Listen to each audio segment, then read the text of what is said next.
செங்கோட்டையன் பொறுத்த வரைக்கும் தமிழ்நாடு முழுக்க 50 ஆண்டு காலத்துக்கு மேலாக கட்சிக்காரர்களுக்கு தெரிந்த முகம், கொங்கு மண்டலத்தில் பரிச்சயப்பட்ட முகம்.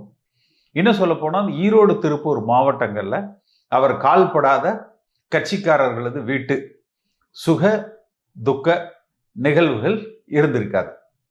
எல்லா இடத்துலையும் அவர் பங்கு எடுத்திருப்பார். அந்த விதத்தில் கட்சிக்காரர்களிடத்துல ஒரு தொடர்பை பல ஆண்டு காலமாக வைத்து கொண்டிருப்பவர்.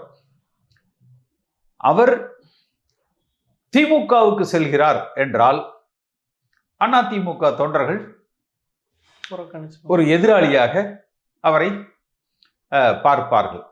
ஆனால் தமாகவுக்கு அவர் செல்லுகிற பொழுது அவ்வளவு ஒரு எதிர் மன நிலையில் ஒரு பார்ப்பாங்களான்னு சொல்ல முடியாது. ஒரு நட்புறவோடு கூட அவரை பார்க்கலாம்.